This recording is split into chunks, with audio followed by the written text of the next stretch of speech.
There's a big election coming up. Well, there's always a big election coming up, but this is a big election. And with every big election, half the country talks about leaving, usually to Canada.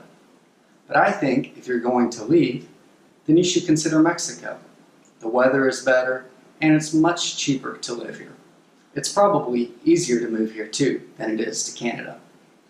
I'm going to try and explain the process to obtain temporary and permanent residency here in Mexico. From start to finish, it can take about 2 months. But once you get to Mexico, you can finalize the process in under 3 weeks.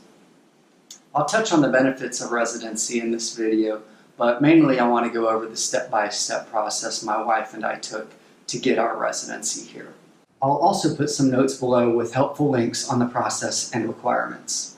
The first thing you need to do is email the Mexican consulate nearest to your home in the States for an appointment.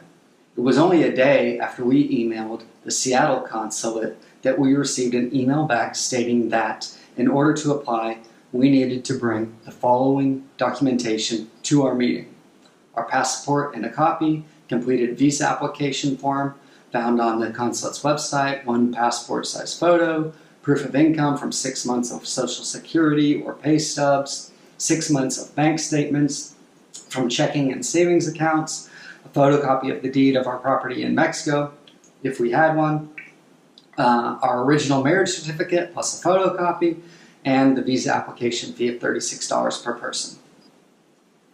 It took us about a month to get our appointment with Michelle at the Mexican consulate in Seattle. The first question that she asked us at our meeting was why we wanted residency and if we wanted temporary or permanent. There are a lot of benefits to Mexican residency, but to us, the biggest one was that we could legally earn income in Mexico with the residency. Without residency, you cannot legally make money in Mexico. So for us, renting property that we own here wouldn't be possible. There are also tax benefits. You can legally purchase a car, import household goods without duty, and more. You're essentially given all the benefits of a Mexican citizen except voting rights. It really helps your case to gain residency if you have already purchased property in Mexico. Right now, for permanent residency, you'll want about $130,000 in savings, or if you can prove about $3,300 a month in income, then that should do it.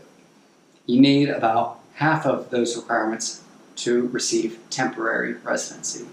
And if you're married, you'll have to add an additional $600 in monthly income.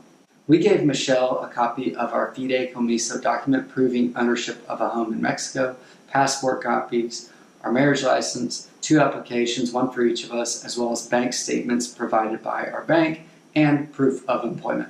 I also gave her printouts of some financial interests as well. She said everything helps. Michelle took our photos and fingerprints, and she held on to our passports. She let us know that we'd have to come back in a week to pick them up and to learn our fate. The whole process took less than 2 hours. We went back a week later and picked up our passports. I was approved for permanent residency, but Allie was only approved for temporary residency. We had just recently gotten married, so perhaps that's why she wasn't given permanent status. Michelle then told us the following: we have to enter Mexico within 6 months. Within 30 days of entering, we need to go to immigration.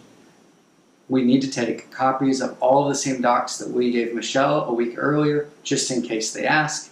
And once we get the residency cards, we'll have to make sure to always have them when we enter or leave the country. And also make a copy of the residency visa that they put in our passport in case we lose the passports.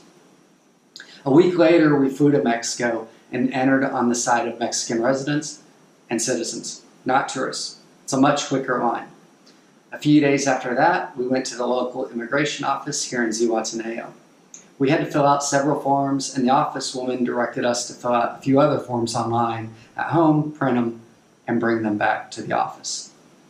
The woman at the office also told us to go to any local bank in Zihuatanejo in the next couple of days and pay the residency fee. We'd also need to return with our original marriage certificate. The cost was 4,828 pesos for the permanent residency fee and 3,961 pesos for the temporary residency fee. A week after our first visit to immigration, we received an email telling us to come back in. When we returned to the immigration office, we spent about an hour signing documents. We had to get old school fingerprints on all 10 fingers on several different pieces of paper. I really don't understand why on earth anyone would need fingerprints, but it's Mexico.